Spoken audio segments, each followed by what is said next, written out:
Honorable Muntaka Mohammed-Mubarak, the Honorable Minister for the Interior. Thank you very much, my colleague, Honorable Felix. Let me say we are happy to be here to speak to you. Just like my colleague said, Honorable Minister in charge of Government Communication, officials of the Presidency, heads of agencies, and permit me to use about a minute to just introduce them, because as many of you may know, I have a pack of people who are in the service and they like to be recognized as such. I have with me my Deputy Honorable Tailabi, the MP for Lower Menya, and the Deputy Minister for the Minister of Interior. He's here with me. I have the Inspector General of Police, COP Christian Yeonu, the IGP is here. We have Director General, Ghana Prison Service, Madam Patience Bafuboni. Then we also have the Acting Chief Fire Officer, Madam Manuela Mausi, also here with us. We have the Acting Comptroller General, Basintale Amadou, with us. We have the Acting Director General, Narcotics Control Commission, General Mante is here. We have the CEO of the National Identification Authority with us, Kwaku Yaira is here with us. The Gaming Commissioner, we have CC with us. The Ghana Refugee Board, the Executive Secretary, right? Yes, the Executive Secretary for Ghana Refugee Board, in the name of Paddy, is here with us. Then we have the Director General, Acting Director General, National Disaster Management Organization, who is Major Kuyon, is with us. Then we have the Executive Secretary for the Peace Council, who is Dr. Amo, is with us. And then the Acting Executive Secretary for Commission for Small Arms and Light Weapons, Dr. Adam Bona, also with us.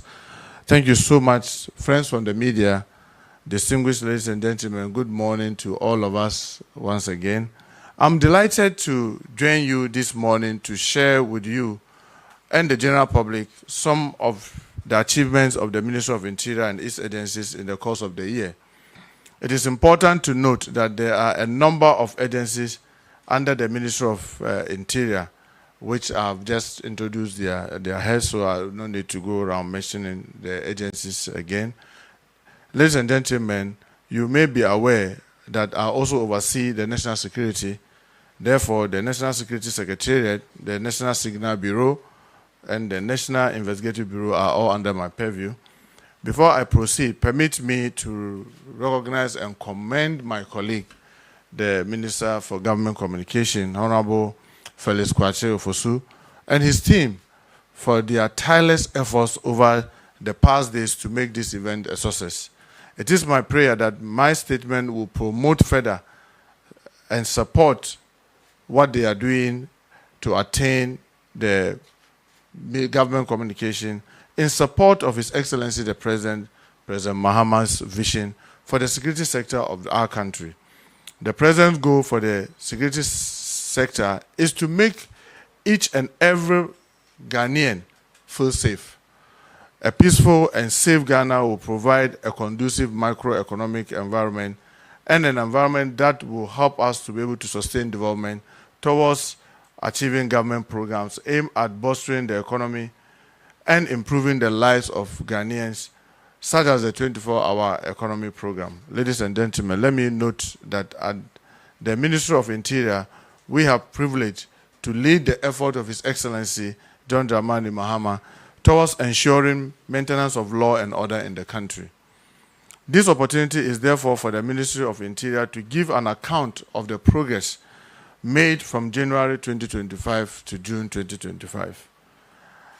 Under the direction of His Excellency the President Dramani Mahama, the Ministry has spearheaded the amendment of the Public Holiday Act to include an extra day for the Eid al-Fitr and restore 1st July as a national holiday, and also remember making sure that 21st September is properly recognized as the Founders' Day, which is the date of birth of our leader and founder of our country, Ghana, His Excellency Dr. Kwame Nkrumah.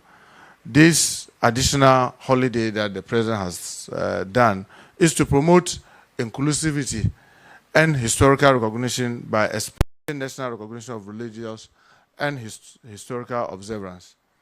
This move is geared towards fostering inclusive society within our country. And in the Public Holiday Act also, we shift all holidays that fall within the midweek to the closest either Friday or Monday, creating what we call the bank of holidays. And this is essentially to help the tourism industry and the creative art industry. A number of curfew that we inherited when we came in January, we had about 11 curfews across our country, and we all know what it means to have a curfew in a community, meaning that those communities are not very stable. There's some difficulty and challenges. I'm happy to say that today we have 5 more, and the 5 are Wale, Binduri, Boko, Sampa, and then Nkwanta. This reflects improved security and dialogue and has restored normalcy in previously affected communities. The lifting of curfews in the affected communities has expanded civil liberty and allowed residents to resume daily activities without restriction. Government is still working hand in hand with all stakeholders to ensure that normalcy and peace are restored in the affected areas still under curfew. As you may be aware, the Minister of Interior offers a number of services to the general public, not only Ghanaians, but also foreigners, both inside our country and outside our country. These services include, among many, immigration quota permit, renunciation of Ghanaian citizenship, dual citizenship, right of abode, license of private security organization, permission to import or export explosive, permit to import or export arms and ammunition, permits for key cutting, among others. It is important to note that all these services offered by the ministry are done manually. I am happy to report that the ministry has commenced the digitalization of 16 core ministry functions, including permits and licensing services. The process mapping has been completed. This intervention, when rolled out latest by the end of this year, is expected to streamline workflow, reduce delay, and enhance public access to services, improve transparency and accountability. In collaboration with the Ministry of Gender, Children and Social Protection and the Ghana Immigration Service, we were able to remove over 2,241 street beggars that have been cleared off our streets and repatriated to their countries. This exercise has resourced public order in urban centers while supporting vulnerable population with humane intervention. We are mapping our strategy that will make sure that we eliminate all these challenges on all our streets, not only in Accra, but across the cities in our country. Furthermore, we have signed a memorandum of understanding with the Ministry of Youth Development for security agencies internship, enhancing youth employability while supporting security agencies operations. Interns will be deployed across the police, the prisons, and the fire services. The first batch of these interns will commence training on the 16th of this month. That's just Thursday, from this week, Thursday. Similarly, the ministry is in talks with Ministry of Education to sign an MOU, that's Memorandum of Understanding, to enable the prison services to produce 20% of sanitary pad for the free sanitary initiative, to produce 30% of all school furnitures and 30% of all school uniforms that government is giving out. And this we are doing to make sure that our reformative programs within our prisons is changed completely from what we are currently simply doing. I call it warehousing the prisoners, keeping them idle, not too much to do. When it comes to the Ghana Police Service, they've made a notable achievement, including sustained anti-illegal mining operations, halting illegal mining in our forest reserve, stopping illegal mining activities along water banks, ensuring that foreigners are not allowed to operate in small-scale mining within our forests, and then prosecuting persons involved. The services has established a 24-hour economy secretariat at the police headquarters in Accra to provide round-the-clock security for businesses under the government flagship program of 24-hour economy program.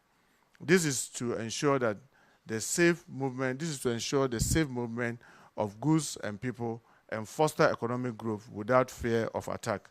The Ghana Police Service has also conducted high-impact intelligence-led anti-robbery operations across all regions and have achieved remarkable breakthroughs in major cases, including the murders of mobile money vendors in Kumasi, Koforidua, and Aflao, a robbery and murder at Radiance Filling Station in Pesetia, the murder of 5 victims in Asiyao, and killing of Lebanese national in East Legon, the kidnapping of 2 Ghanaian women in Nigeria, and arrest of long-range robbery suspects.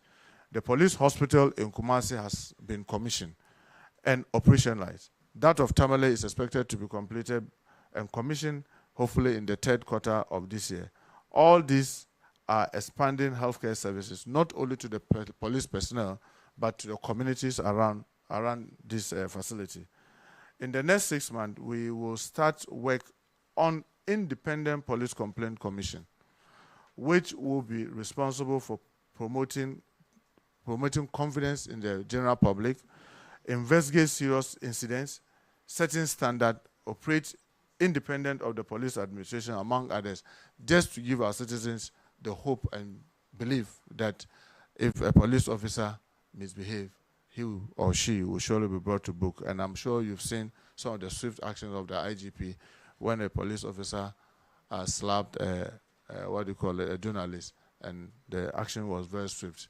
Just to let our officers know, yes, we appreciate what they do. They keep themselves awake whilst we sleep. They sacrifice a lot so that we can feel safe, but they must do all this within the confines of the law so that they don't abuse our citizens in trying to protect them.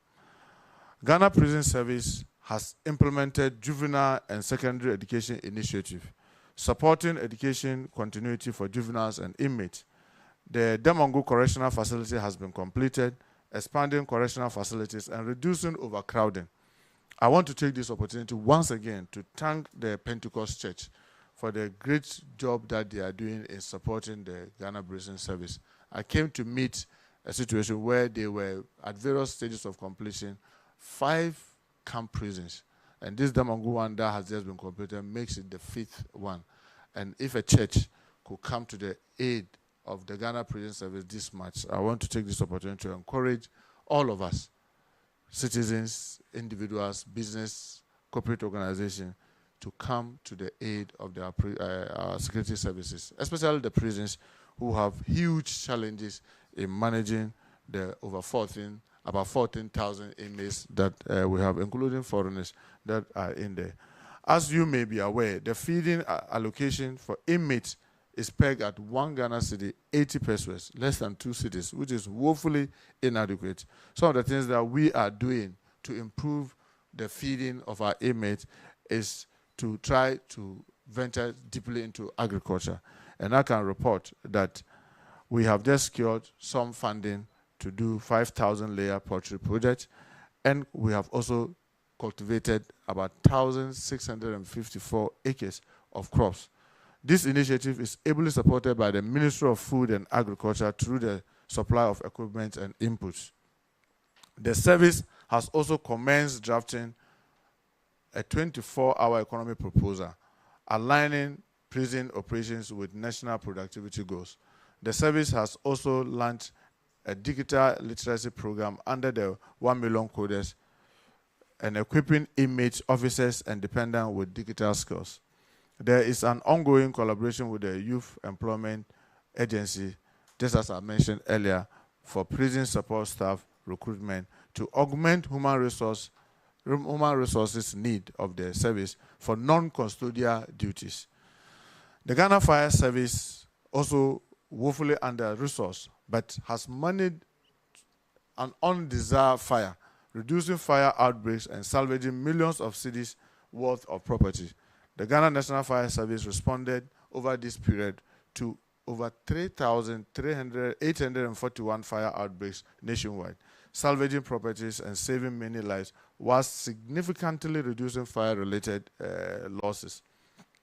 The service has also conducted 14,234 fire safety inspections, ensuring premises adhere to safety standards.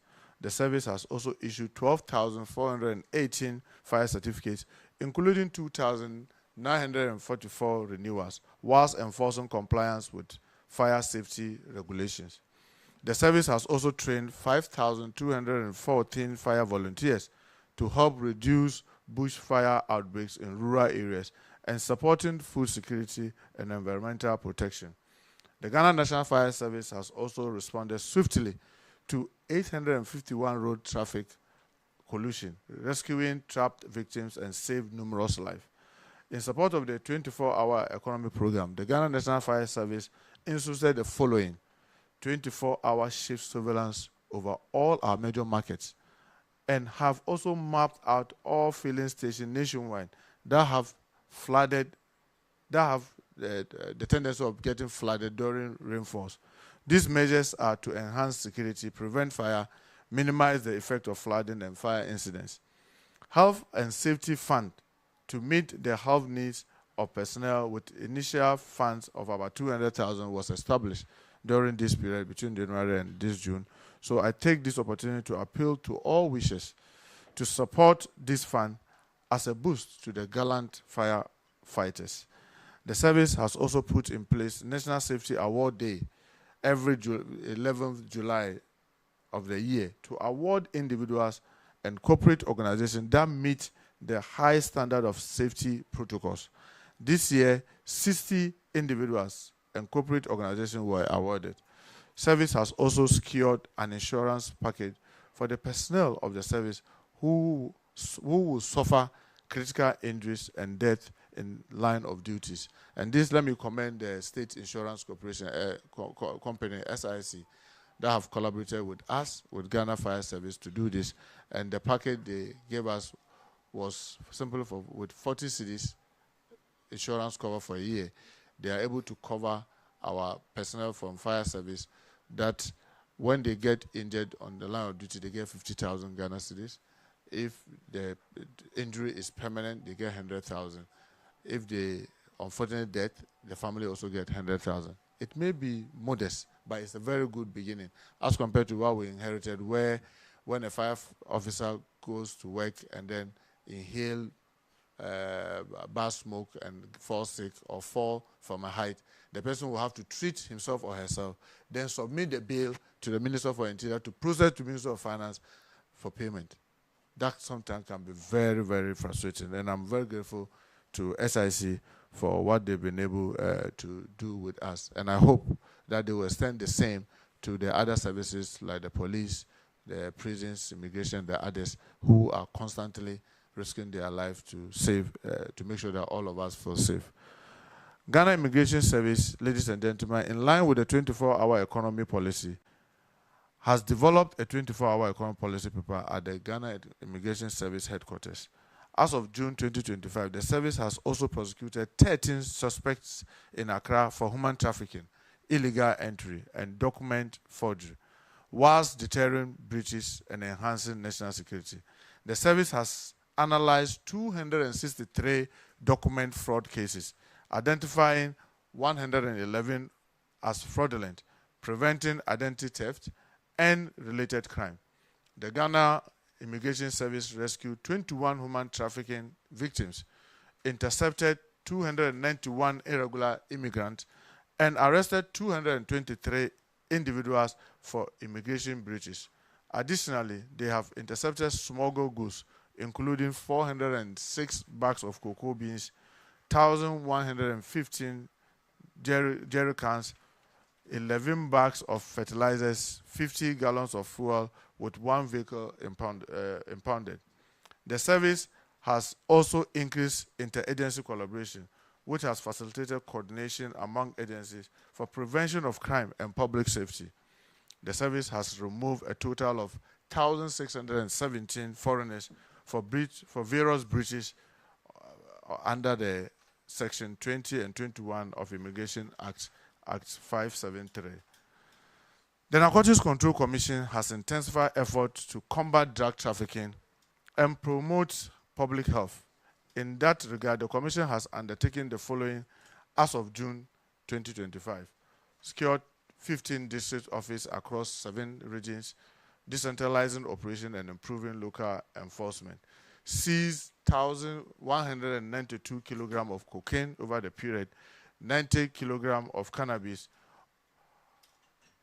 and about 17.9 kilograms of goba at Temaport, Kotoka International Airport, Paga Border, and Oyarufa, disrupting major trafficking operations. The Narcotics Control Commission has also conducted 7 drug swoops in Akosombo, Takoradi, Madina, and other areas, reducing street-level drug availability. The NACOC has also operationalized a toll-free line, increasing citizen tip-off and participation. The Commission has also acquired a 100-acre parcel of land at Abuasa, Eastern Region, for a future NACOC training academy with documentation near completion. The National Disaster Management Organization, over the period, has enhanced disaster preparedness and response, protecting lives and livelihood. NADMO has responded to 332 emergencies and conducted 2,268 field assessments. They have verified incidents and mapping risk zones for timely intervention in flood, fire, and collapses. NADMO has also engaged 2,174 communities to develop participatory disaster risk reduction plan, enhancing local ownership and early warning system.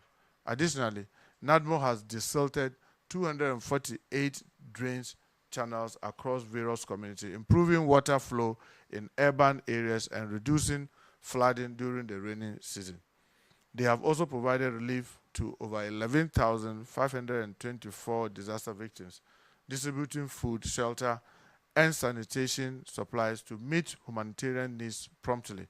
The areas where victims were supported includes a whole bunch of communities ranging from Western region to Northern region to the Volta region to Bono East, Asante, and the like. The National Commission on Small Arms and Light Weapons has renovated its head office building, providing a better space for staff to function effectively. They have established Student Against Firearm Trafficking Club in Elubo, supporting the fight against armed trafficking in border communities. Over the years, staff of the Commission have been working without a scheme of service. Thankfully, this has been finalized to streamline human resource management. The Commission has hosted the United Nations Organization Drug and Crime planning meeting in Accra and is working towards a joint cross-border strategy against armed trafficking. The National Peace Council has relocated its head office to Roman Ridge from where they were. They were the only island. They were the only person living in the island that gives them so much scare. And when it rains, the place gets flooded. Thankfully, in the last 6 months, they've been relocated to Roman Ridge to a more befitting space where it will help them to improve whatever they are doing there. The council has inaugurated the Savannah and Harford Regional Peace Council, which have expanded regional peace architecture and mediation capacity. They have also established local and community peace committees in conflict-prone areas, particularly across the 5 regions of the North, despite funding challenges.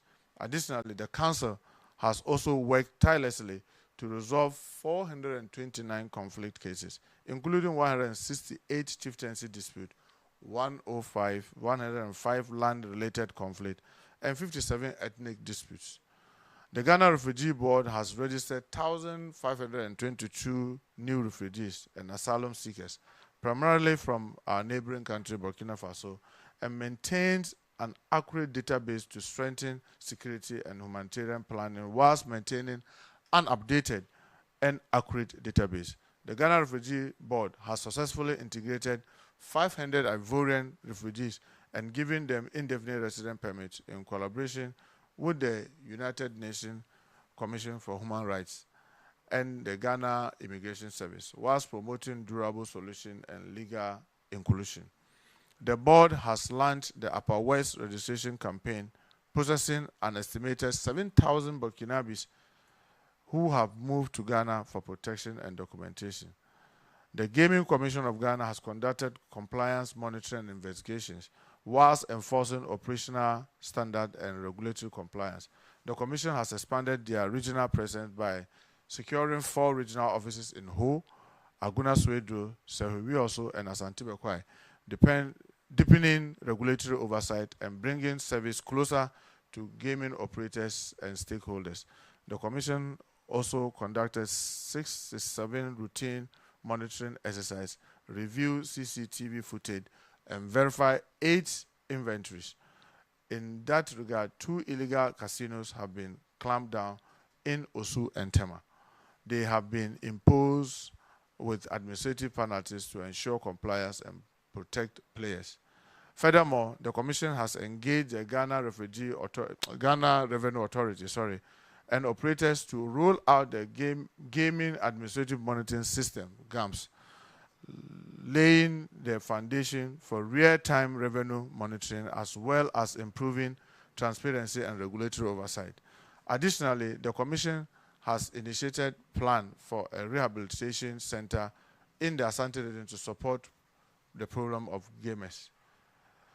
National Identification Authority has registered over 18 million Ghanaians, including 190,775 in 2025 alone, and 210,498 foreigners, including 10,290 in 2025, issuing 17,534,360 Ghanaian cards. This has enabled integration with key systems like the Ghana Revenue Authority, the National Health Insurance Scheme, and the SNIT, improving financial inclusion and security. The National Identification Authority has installed security systems, enhancing physical and cyber security infrastructure, and added premium centers to their operation across the country. The National Identification Authority has also cleared 600,000 registration backlog across 292 operational offices, whilst addressing public complaints, boosting trust, and enabling access to enable services like banking. This is very, very important because we came to meet a backlog of people that have registered but they didn't have card. And I can report that within the last 6 months, we made sure we had a blank card of over 600,000 to make sure that all these backlog are cleared. And I'm happy to say that if you go to the National Identification Authority headquarters today, you'll marvel, is it the place that people used to come and queue for hours and take man-hours of their work simply because they want to just have their card or renew their card? Because we've introduced a system where we prompt you, we send you a message, and we give you the time to be there. So you come just at the time that you are expected. So you no longer have that long queues that you used to see at the National Identification Authority. And I think this is very commendable to our executive CEO, who is doing so well there. The authority has also piloted an online application and appointment system. That's what I was talking about. And now one of the things that we are trying to do is to have a premium centers across the country where we are partnering private individuals who open, and then that service can be there 24 hours so that you don't need to leave your workplace to go trying to change your card or replace a card or try to reprint a lost card or try to even register and get your card. We are in the process of doing all that. So we call it the Prestige Registration Services, which we are doing with so many others, including SNIT, the Ghana Commercial Bank, and 4 private companies in Greater Accra and Asante region, which offer exclusive home office enrollment and extended hours. So you could even call for them to come to your house to do those things for you. But obviously, you have to pay a premium for that. Honorable Minister, In conclusion, ladies and gentlemen, the sector has seen a great deal of change since we assumed office, and accordingly has made some significant gains generally. It is worth noting that His Excellency President John Dramani Mahama is committed to retooling the security services with a 1 billion package that we are very optimistic that we'll begin to see the fruits this year by the grace of God, aiming to enhance operational effectiveness, logistical capacity, and mandate fulfillment of the security agencies, thereby strengthening national security and supporting their critical role. The ministry is keen to seize every opportunity presented to it towards executing its mandate, plans, programs, and ensuring peace and security for the good people of Ghana. I therefore want to appeal to all Ghanaians to continue to cherish this identity and not to do anything to detract from this path we have taken for ourselves and posterity. I want to remind myself and all Ghanaians the provision of the Vigilantism and Related Offences Act 2019, Act 999, that all of us needs to be mindful about the activities of vigilantism. And I can assure you that not my party, not any group will we sit and allow to see the resurgence of vigilantism. I have spoken to the IGP family on all the happenings of Ablekomanov. The videos have been forwarded to him. We've instructed him to act swiftly, bring the perpetrators to book. We are not going to condone whether people within our party or outside our party into going around doing anything untoward.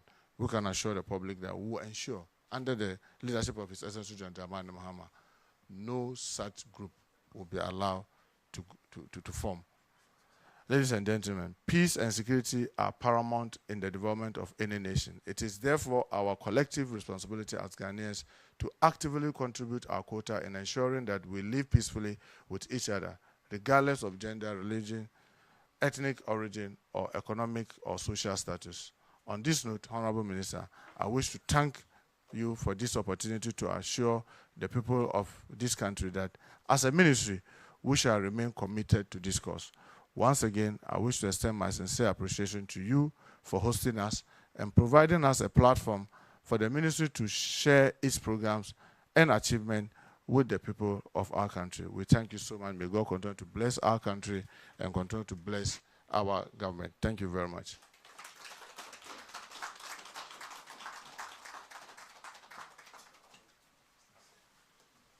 All right.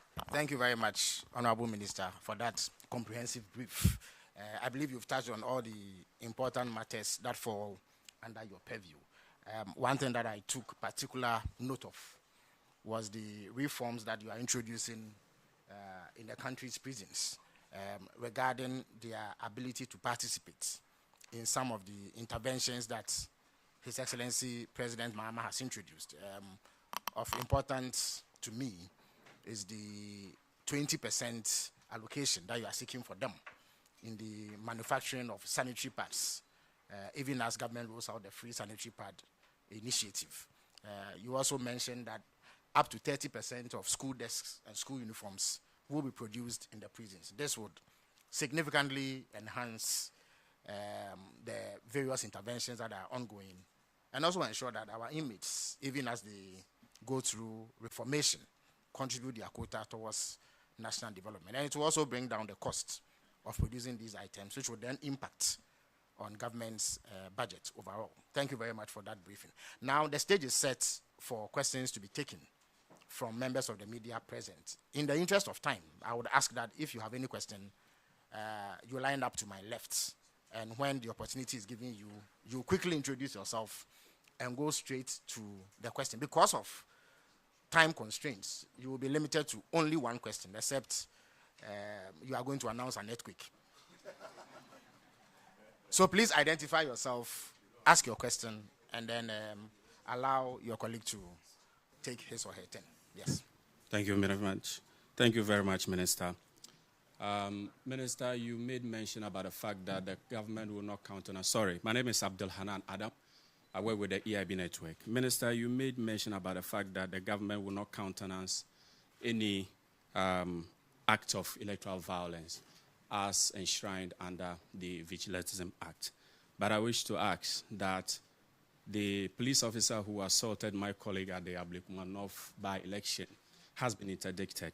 After the interdiction, what's next? And secondly, how far... I said one question, but I would allow you. Yes. So secondly, how far with the President's directive that the IGP should submit a report concerning election-related violence between 2020 and 2024? Thank you. All right, thank you very much. Komla, your turn. Komla Kluche, I work at TV3. So my question ties a little bit into what the previous one has asked. But Ghana, like it did indicate, we witnessed, for want of a better word, if not the worst, one of the most embarrassing spectacles of electoral violence just less than about 72 hours ago.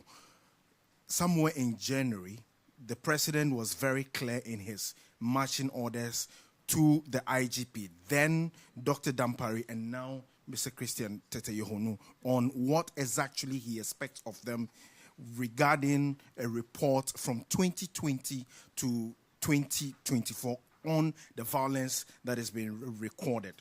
Now, we have not seen anything close to a report for the past 7 months till now.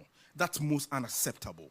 Now, here is the situation where we have thugs who have stormed a polling station. They have been captured in a video and also in still headbutting a female for that matter. Now, it's unacceptable that after 72 hours, we do not have any arrest of the sort of those individuals.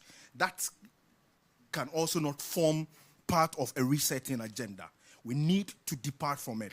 Now, the question is,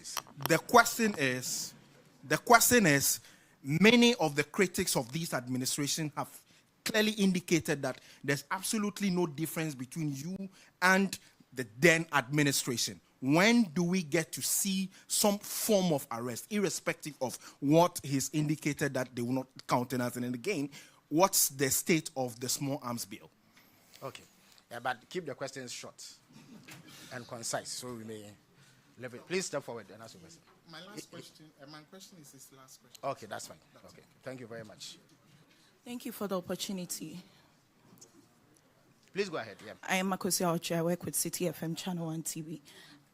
My first question is, following what happened at Ablekuma, we have a Kwetia by-election coming up. What is the assurance that what happened at Ablekuma is not going to repeat?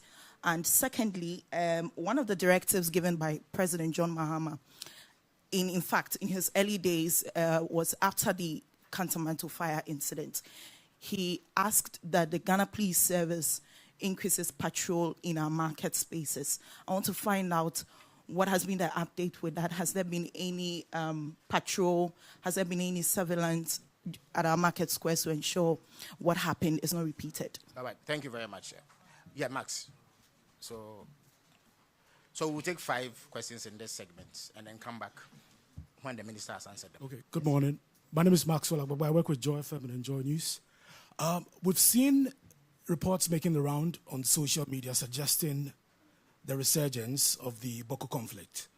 I've seen a statement from the Boko Central Member of Parliament talking about the destruction of a statue, also about some military brutalities, also about the shooting of a bus under a military escort.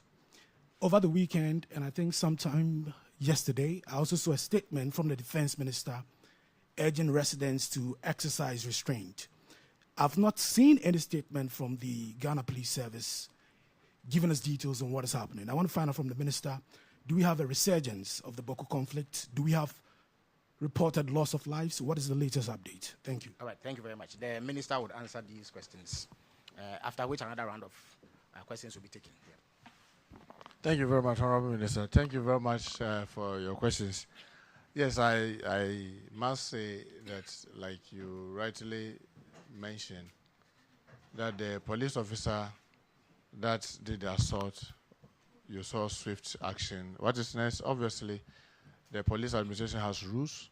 When an officer, for lack of better word, misbehaves, the first thing is interdiction. Then the person is given an opportunity to defend himself or herself before what they call the police standard bureau, where the professional standard bureau, sorry, where the person appears. So that would be the next thing. Obviously, the officer will appear before the police, what do you call it, professional standard bureau, where the person will be given an opportunity to be heard. And definitely the videos and all of that will play. Someone will say, and then that drifts into the second part. Why up to about 72 hours we've not seen any swift action with regards to the other, what do you call it, unfortunate incident? Let me say that we condemn this in no uncertain terms. I mean, that's, for me, it's a scar on all of us conscience that as people, having practiced democracy for over 3 decades, we cannot simply just go and have election and it will be violent-free. That is something that all of us, in my view, especially those of us in politics, should be very concerned and very worried about. But there's a difference. The huge difference is that, check and see, almost all of us at the top have condemned this. In the past, you will not get that. The Vice President has done that. I mean, the President is out of the country, so currently the Vice President is leading us, and she condemned it in no uncertain terms. She instructed, I mean, she called me, I told her, Madam, I've already instructed the IGP, and the IGP is sitting here. He will show you. If you could even come to my phone, you'll see. That same day, I forwarded all the videos that I had, and I asked, IG, what are you doing about it? I said, look, we have to review the cameras. We have to look at it from all the angles. He has sent the, what do you call it, the crime scene guys there. The ICT guys are all working to make sure that we get it. But remember, that officer is somebody that we know, because he has a number, he has a name, we know where he is, we know where we station him. We can easily go after him. But these are guys who commit this sin and they vanish from the system. But we have to, it take time to track them. But assurance is that we are not going to allow this to go unpunished. Unless they flee the country. So long as they are around, they should be rest assured. They will have to, the law will have to take its course. Because we cannot allow this to happen in our country. And you can be rest assured that, and I trust in the professionalism of the IGP and his team, that they are going to do a good job. So be rest assured that will be done. The other question you asked was City FM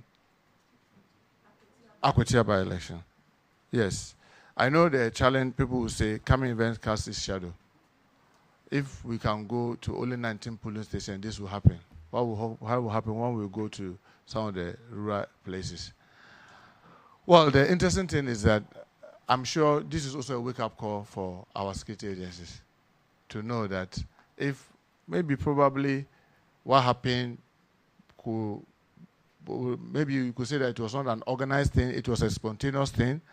Whether it was organized, whether it was spontaneous, this gives our security agencies the opportunity to even plan better towards Akwetia. All I can assure the people of Akwetia is that we will use Ablekumanov as a case study to review our operational, how we operate in Akwetia, to make sure that the citizens are free to cast their vote and express their will without fear or favor. And for all the groups, whether you are in the NDC, whether you are in the MPP, whether you are independent, let me remind you of the Vigilante Act, what it says. Minister, with your permission, I'll just read. And it says, that's section 6 of the Act says, a political party shall not directly or indirectly form, organize, operate, or engage, or facilitate the formation, organization, operation, or activity of a vigilante group, whether belonging to that political party or any other political party. A political party that contravenes Section 1 commits an offense and is liable on conviction to a fine of not less than 10,000 penalty units and not more than 25,000 penalty units. That's to the political party. Whereas a political party convicted under Section 2 fails to pay the penalty imposed, the national chairman, the general secretary, the national organizer, and the national treasurer of that political party are severally liable to a fine of not more than 10,000 penalty units or to a term of imprisonment of not less than 10 years and not more than 15 years. So I want to remind all of us, including myself, that if anybody organizes this is what awaits you. And I believe in the professionalism of the IGP, COP, Christian Teteyano, that he is not going to spare any person. And he can have my full support, and I'm sure I also have the full support of the president that he must let the law grant anybody, whether that person is a Muntaka, or that person is from MPP, or that person is from NDC, he must make sure that the person faces the full rigors of the law. So that we can assure you, we'll do our best and ensure that Akwatia is safer and the election will be more peaceful. Now we come to Boko. Let me start by saying that what's happening is very unfortunate, and what government has been doing since yesterday is to take care of the injured, including the 2 police officers who were also shot. And like many of us will know, the situation there is worrying, but we believe that calm is returning. I mean, this morning we've sent the regional minister to all the stakeholders to ensure that we are able to get normalcy returns there, whilst we all make effort to get the Otumfor mediation to fast track whatever needs to be done. So we have peace once and for all. I keep telling people that do we want to have a situation where we keep going front and back for the past 7 to 8 years, where you pretend to impose some kind of peace, then after a regime change or some circumstances changes, then you are back to ground zero. Or you want to have one that is built traditionally, that can last the test of time. Our pursuit is to have one that can last the test of time. So I want to appeal to all the stakeholders in that enclave.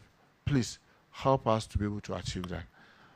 The firing, the laying ambush, and shooting at military and all this will not help anybody.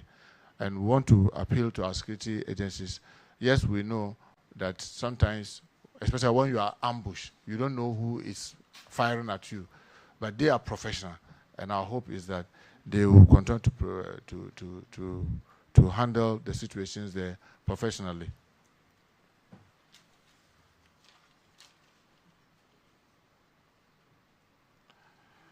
Yes, the IGP is reminding me that he's just submitted the 2020 and 2024 election violence report.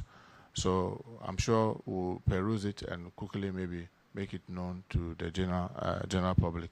I think these are all the questions. Just the small arms, yes.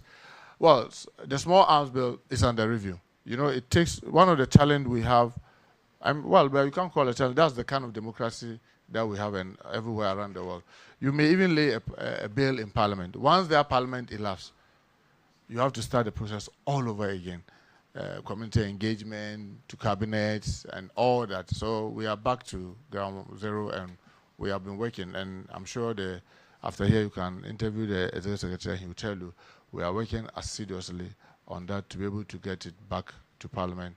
And hopefully, it's our hope that if we are able to present it before Parliament rises, maybe by the end of the year, we should be able to have something on our decks with regards to the small arms. I know one of the major challenges that we have with small arms in our country is that there seems to be a lot of arms in the hands of our citizens. And we are taking steps to get weapon detection systems where we can be doing wholesale stops, random checks, random sweepings, so that we'll be able to collect the guns. But we want to get those equipment, then we can announce a period within which those who want to voluntarily submit them to us to submit it, maybe so with some reward, or those who want to keep it lawfully will take the necessary steps and register them properly. Well, that's part of what we are digitalizing, to make sure that if I pick a gun, I should be able to just look at the serial number and be able to tell who it is for, because your Ghana card is linked to it. If I pick a bullet, I should be able to tell this bullet was imported by Mr. A, and Mr. A sold it to Mr. B, and this bullet was fired from the gun of Mr. A. So that's some of the things that we are trying to do, and we are very hopeful that maybe by the course of the year, we can get all these things digitalized, and that may help us to track those who are keeping these arms illegally and unlawfully. Thank you very much.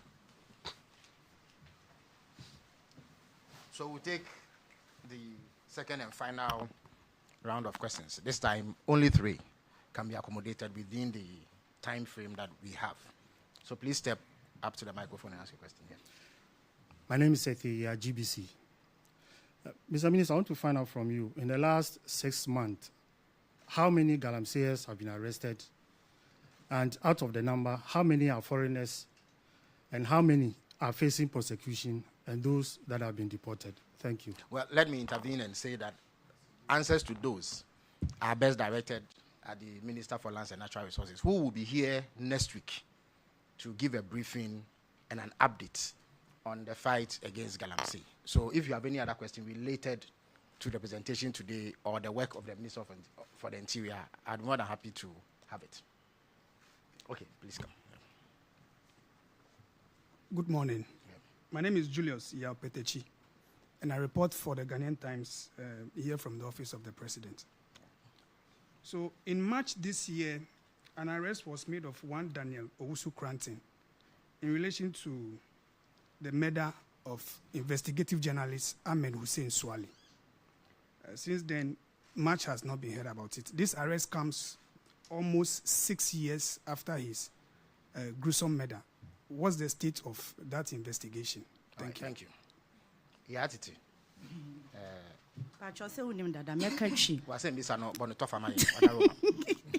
Mpacho, my question, I think the questions never is in relation to election violence. About okay, what do you know? But the person will be say, your questions in Tony to one side.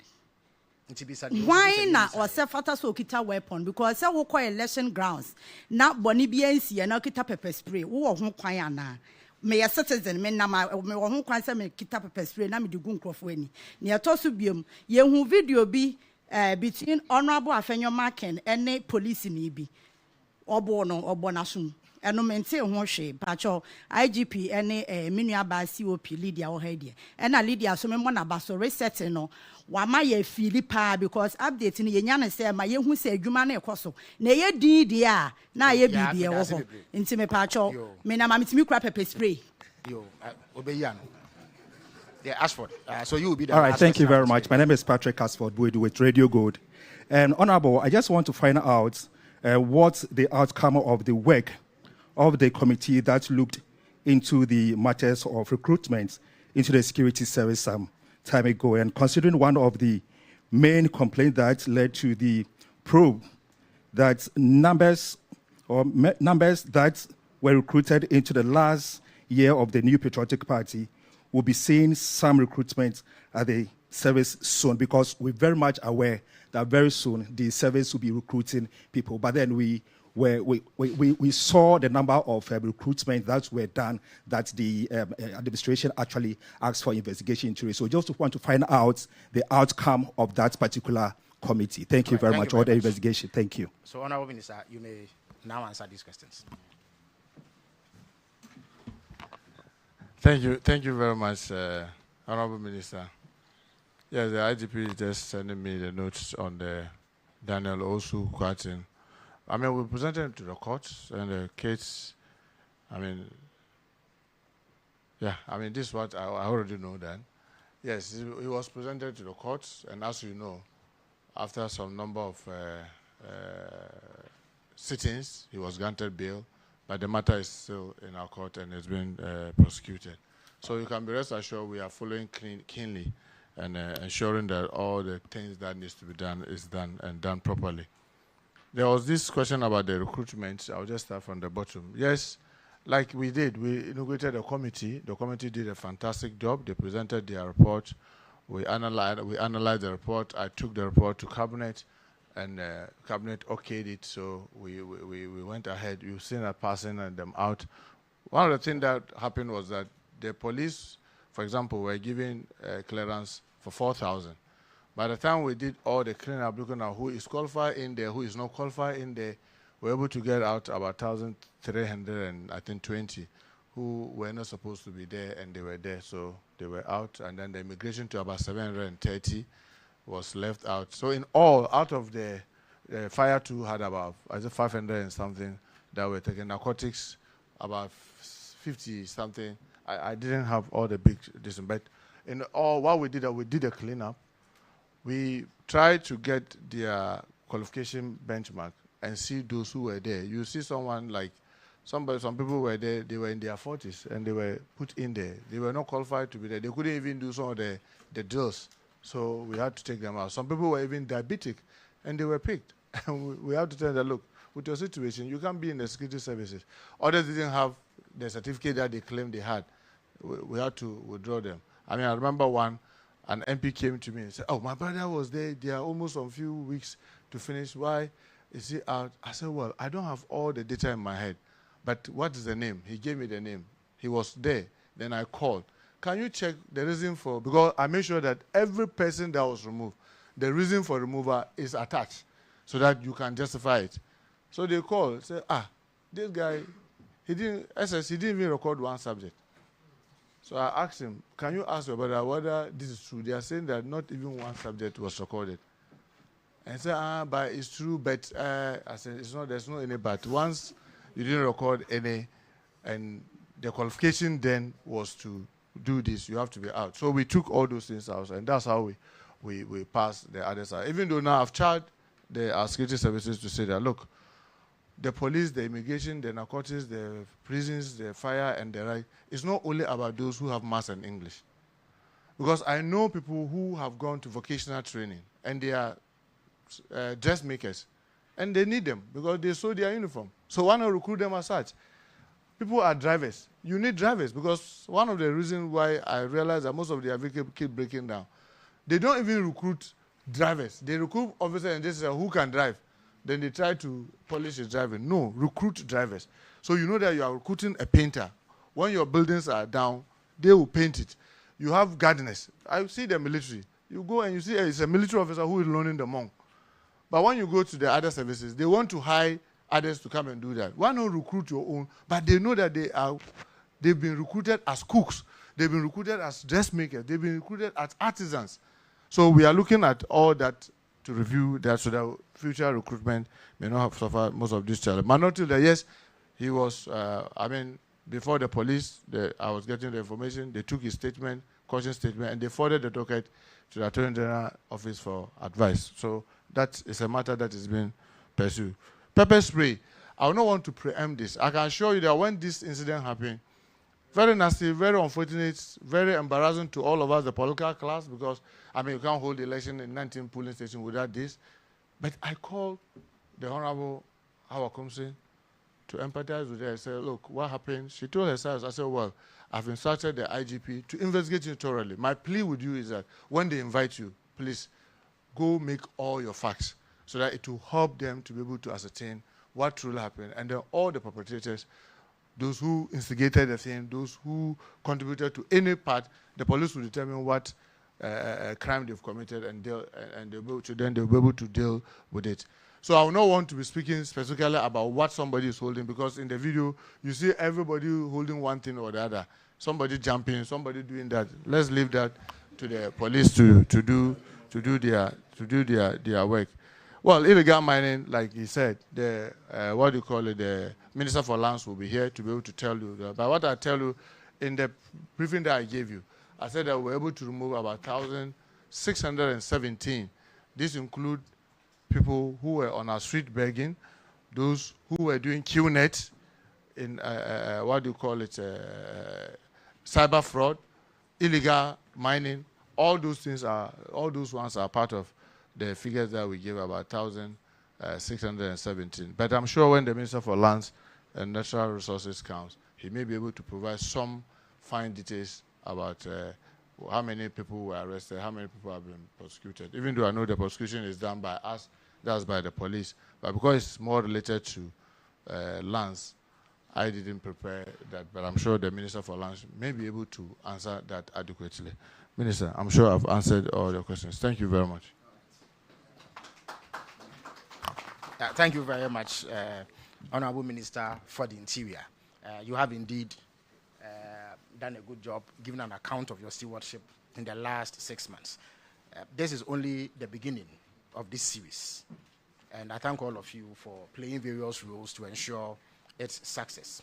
Let me announce quickly that on Wednesday, we will have the Minister for Energy and Green Transition to provide an update of what has been done to secure Ghana's energy future and ensure that some stability is brought into power supply.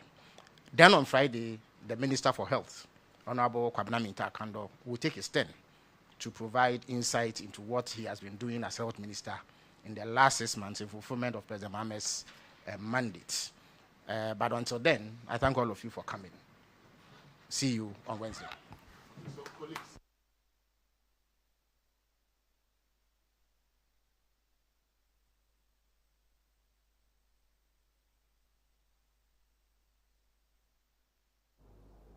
Minister for the Interior.